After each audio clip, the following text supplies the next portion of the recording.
Halo teman-teman, sekarang kita akan belajar tentang tokoh yang bernama Alfred Adler atau biasa dipanggil Adler. Siapa itu Adler? Adler ini tokoh yang terkenal dengan konsep psikologi individual. Dia dulu dekat dengan Freud, bahkan dia mengatakan dulu dia teman sejawatnya Freud gitu. Namun kemudian dia menentang bahkan berselisih tajam dengan Freud, dan dia mengembangkan konsep yang dia kembangkan sendiri bernama psikologi individual. Nah, apa sih perbedaannya antara konsepnya Adler dengan Freud? Kalau dilihat dari motivasinya, Freud itu kan mengatakan hidup manusia ini banyak dipengaruhi oleh libido, seks, dan thanatos, kekerasan. Sedangkan Adler mengatakan bahwa manusia itu hidupnya merupakan perjuangan untuk meraih superioritas dengan pengaruh sosial. Kalau dilihat dari penyebab, Freud itu mengatakan hidup manusia itu banyak dipengaruhi oleh masa lalu, pengalaman masa lalu. Sedangkan Adler mengatakan bahwa ya ada masa lalu, tetapi yang lebih banyak mendominasi itu malah pandangan terhadap masa depan. Dari sisi komponen, Freud mengatakan banyak dipengaruhi oleh ketidaksadaran karena masa lalu tadi. Sedangkan Adler mengatakan dulunya ada ketidaksadaran karena ada kaitannya sama masa lalu, tetapi yang lebih kuat itu adalah kesadarannya karena bicara soal pandangan terhadap masa depan itu tadi. Dan dari sisi pilihan, kalau Freud tuh hampir nggak ada pilihan dari hidup manusia tuh ya udah ditentuin masa lalunya gitu, kondisinya akan seperti itu. Sedangkan kalau Adler itu mengatakan manusia itu malah punya banyak tanggung jawab dalam pilihannya di masa depan. Nah, ini yang membedakan Adler dengan pandangan Freud sehingga mereka ini berselisih tajam. Nah, apa sih prinsip-prinsip psikologi individual menurut Adler?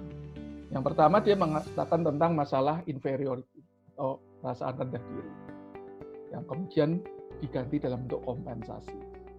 Menurut Adler, semua individu itu memiliki kekurangan dan kelemahan, terutama secara fisik, entah itu yang kelihatan, memang cacat yang memang sangat kelihatan, atau mungkin kelemahan yang kecil, cacat yang kecil, yang mungkin orang lain nggak gitu memperhatikan, tetapi kita tuh merasa itu sesuatu yang merendahkan diri kita gitu ya. Nah, hal-hal yang sifatnya kelemahan kekurangan itu yang membuat seseorang itu menjadi inferior, rasa rendah diri. Dan untuk menutupi kekurangan tersebut, individu akan berusaha untuk mengkompensasikan dalam bidang lain. Nah, ini dorongan awal kehidupan seseorang tuh karena dia mau mengkompensasikan rasa inferiority-nya atau rasa rendah diri. Itu menurut Adler. Kemudian yang kedua, dia mengatakan bahwa setiap orang itu punya tujuan, punya tujuan yang sifatnya masih semu, fiksional, tujuan yang masih belum jelas gitu. Nah, pada dasarnya individu itu akan melakukan sesuatu karena ada tujuan di masa depan. Maka itu beda dengan Freud yang lebih banyak dipengaruhi masa lalu. Kalau Adler itu masih ada, bahkan lebih banyak dipengaruhi oleh pandangan terhadap masa depan. Walaupun tetap tadi ada inferioritas dari masa lalu. Nah, tujuan itu tadi sifatnya semu, masih abstrak gitu ya. Dan kita kan belum begitu jelas apa yang akan ada di depan, tapi masih ada. Paling enggak saya pengen kaya, saya pengen bahagia. Itu kan masih belum konkret, belum jelas gitu, tapi paling enggak ada yang mendorong kita. Paling enggak saya ingin mati masuk surga. Nah, itu masih belum kadang itu masih ada pandangan menganggap itu masih semu gitu. Tapi itu mendorong seseorang untuk melakukan sesuatu. Nah, untuk mencapai tujuan akhir itu, individu itu akan membuat sub-sub dari tujuan sub-sub dari tujuan itu yang kadang kita sendiri itu kurang tahu gitu apa hubungan antara satu sub tujuan ini dengan sub tujuan itu gitu ya. Kadang kita memilih satu sisi, kita memilih saya akan ambil SMA di X gitu ya. tapi kemudian besok kuliahnya mungkin tidak sesuai dengan jurusan di SMA-nya gitu ya. Terus nanti S2-nya mungkin beda lagi, atau pekerjaannya kadang beda lagi gitu ya. Kadang kita sendiri itu nggak tahu hubungannya apa ya antara sub satu dengan yang lain tujuan ini gitu. Tapi ada aja dorongan-dorongan ke situ ada gitu. Dan menurut Adler itu baru akan kelihatan jelas kalau akhirnya kita itu bisa menerima tujuan akhir kita ini dengan jelas gitu ya. Lalu kita akhirnya makin nyata, oh tujuan akhirku tuh ini, itu akan semakin mudah untuk melihat, oh kenapa kok dulu saya melalui sub-sub tujuan itu akan lebih mudah. Nah, waktu saya baca teorinya Adler ini, saya teringat dengan tokoh yang sangat terkenal yang namanya Steve Jobs, pendiri dari Apple. Ya. Nah, Steve Jobs ini mengatakan kamu tidak dapat mengoneksikan atau menghubungkan satu titik ke depan ya dengan cari ke depan itu nggak bisa, karena kita nggak tahu yang ke depan ini kita titiknya kemana itu kita nggak tahu. Yang kita dapat lakukan adalah mengoneksikan atau menghubungkan titik-titik itu ke belakang, gitu ya. Berarti mungkin kita baru tahu gitu ya bahwa oh kenapa ya kok aku kok dulu sekolah di sini, kenapa kok aku kok pacaran dengan itu kemudian putus, kenapa kok aku harus pindah ke kota itu, kenapa aku kok diterimanya di perusahaan ini bukan perusahaan itu mungkin baru kita ketahui nanti setelah kita mulai bisa menerima tujuan akhir kita. Nah, karena itu Steve Jobs mengatakan kita harus percaya titik-titik atau sub-sub tujuan yang kita lalui itu. Meskipun kadang kita nggak tahu apa hubungannya satu dengan yang lain, entah bagaimana, itu pasti akan mengarahkan kita ke future kita. Nah, kalau kita semakin jelas dengan future kita, tujuan akhir kita, maka kita akan lebih mudah untuk mengoneksikan sub satu dengan sub tujuan yang lain. Prinsip-prinsip yang lainnya, yang ketiga, menurut Adler adalah berjuang untuk mencapai superioritas. Jadi karena tadi awalnya setiap orang tuh merasa inferior begitu, kemudian dia berusaha menjadi sempurna, mengejar kesempurnaan, dan superioritas ini merupakan satu gerak yang mengarahkan individu pada kesuksesan, ya, terutama dalam konteks sosial. Gitu. Jadi idealnya begitu, idealnya itu ke konteks sosial. Gitu. Kalau konteksnya masih kesuksesan personal, pribadi itu menurut Adler itu nanti tujuannya akan samar-samar, nggak jelas gitu. Hasil akhirnya tuh tidak akan mencapai tujuan yang sebenarnya. Kalau yang menurut Adler, kalau mau menjadi superioritas yang sebenarnya itu bukan superior secara individu, tetapi membantu secara sosial, istilahnya. Jadi berkat buat orang lebih banyak. Nah itu konsepnya menurut Adler. Ya. Kemudian yang keempat, nah karena itu berarti kan ada kaitannya. Kalau tujuan itu ada baiknya mengusahakan superioritas yang sifatnya ke arah sosial, karena ada yang namanya minat sosial. Ya, menurut Adler ada minat sosial yang cakup kerjasama, relasi interpersonal, sosial identifikasi, kelompok, empati dan sebagainya. Dan dia katakan kalau individu yang sehat, dia akan termotivasi oleh perasaan inferioritasnya yang normal, nggak terlalu berlebihan, rasa rendah dirinya itu nggak berlebihan, masih normal, disertai minat sosial yang tinggi, gitu ya. Jadi nggak hanya untuk dirinya sendiri, tetapi minat sosialnya.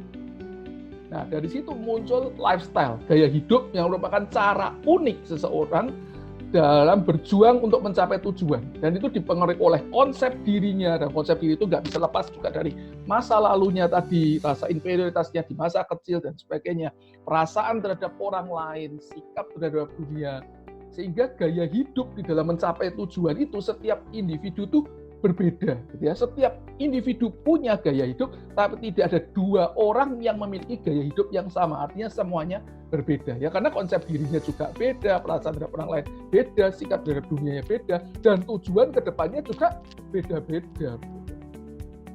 Nah, yang selanjutnya lagi adalah aku yang kreatif atau creative self.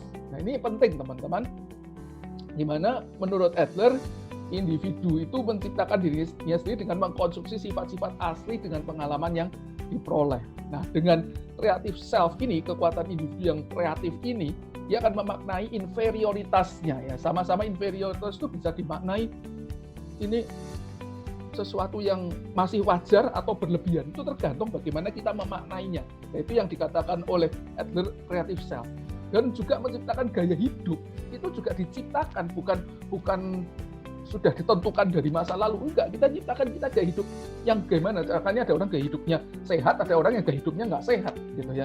Dan tujuan hidup tadi juga itu sendiri-sendiri kita tentukan dengan kreatif self kita, masa depan kita. Jadi kalau orang mengatakan, aku sudah tidak punya tujuan, masa depanku suram madesu, itu pilihan. Harusnya kalau kita kreatif, kita bisa mengatakan masa depan kita cerah gitu ya. Nah ini pilihan gitu. Nah karena itu ada dua metode dasar dalam meraih tujuan hidup menurut Adler yang digambarkan seperti ini. Bahwa seseorang itu memulai hidupnya ya dalam untuk meraih tujuan itu dan adanya dorongan yang sifatnya memang bawaan gitu ya, dorongan bawaan gitu untuk berjuang, kemudian itu dorongan bawaan untuk berjuangnya itu membuat dia sadar bahwa secara fisik tadi ada kelemahan, ada kekurangannya, sehingga muncul inferioritas, rasa rendah diri. Nah, sampai di sini ini masih wajar, teman-teman. 3 hal yang dibahas ini masih wajar. Semua orang punya. Semua orang, walaupun bentuknya beda-beda. Tapi semua orang ini punya. Nah, setelah ini itu mulai pilihan. Apakah rasa inferioritas kita, rendah diri kita itu akan dibuat lebay, ya, exaggerate itu kan berlebih-lebihan, dilebay-lebaykan begitu. Ya memang aku jelek, udah latar belakangku udah seperti ini, aku tuh udah berangkat dari orang tua yang tidak mampu, aku nggak punya banyak talenta, udah pokoknya dilebih-lebihkan kejelekannya gitu ya. Atau normal feelings of incompletion gitu. Jadi kita mengakui bahwa ya memang kita nggak sempurna, kita punya kekurangan, tetapi ya masih normal lah, wajar gitu. Setiap orang juga punya kok seperti itu. Nah, ini akan membuat 2 cabang berbeda, teman-teman, menurut Adler. Kalau kita ini yang masih normal, walaupun ngakui ada tidak sempurnaan itu kita akui ada kelemahan, tetapi masih normal, ini muncul tadi minat terhadap sosial.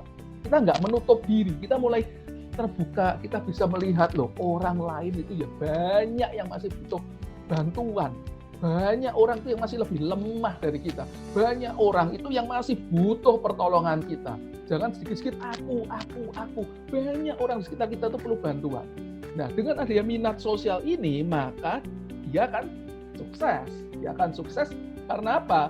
Ketika dia ambil jalur kanan, itu dia akan tadi dot-dotnya itu semakin lama, titiknya itu kan semakin kelihatan jelas tujuan hidupnya. Oh, aku itu akan jadi psikolog yang membantu anak-anak muda yang selama ini tidak tahu gambar hidupnya, tidak tahu siapa dia sehingga merasa dia ini buruk. Nah, makin jelas maka dia akan tahu kenapa ya aku dulu sekolah di sini, kenapa aku dulu pernah dibully, kenapa kok aku pernah mendapat perlakuan kurang baik dari orang-orang terdekatku, dari keluargaku. Makin jelas karena arahnya semakin ke sosial dan semakin clear tujuan. Sebaliknya yang jalur kiri, teman-teman, ya tadi dilebay-lebaykan tadi perasaannya, akhirnya dia nggak bisa lihat kebutuhan sosial. Semuanya untuk saya, akhirnya dia nggak bisa lihat lingkungan sosial, tujuan yang dicapainya juga untuk saya, personal gain gitu ya, keuntungan untuk diri, sehingga kalau dia mencapai superioritas, kesuksesannya itu superioritasnya juga untuk saya, yang penting saya ini dihargai, yang penting saya ini diperhatikan, yang penting saya ini dilindungi, pokoknya saya lagi, sehingga final goal-nya ini masih kabur. Jadi dia mestinya dia tuh belum tahu tujuan hidup itu akhirnya apa. Dan tuh di akhir hidup tuh kadang orang-orang yang seperti ini jadi sebenarnya buat apa ya saya hidup sampai seperti itu. Nah, yang baik itu yang seperti ini. Sama-sama punya kelemahan, kita harusnya ambil jalur yang kanan sehingga kita tahu untuk apa kita hidup. Nah, teman-teman, kenapa ada orang itu bisa ambil jalur kanan, ada orang jalur kiri? Nah, ini nanti akan saya jelaskan di dalam pertemuan masih tentang Adler, tapi bagian yang kedua, di mana ternyata ada faktor-faktor eksternal, khususnya dari pengasuhan orang tua, yang bisa berdampak ke pilihan-pilihan tersebut. Demikian untuk pembelajaran Adler bagian pertama. Silahkan ikuti Adler bagian yang kedua. Terima kasih.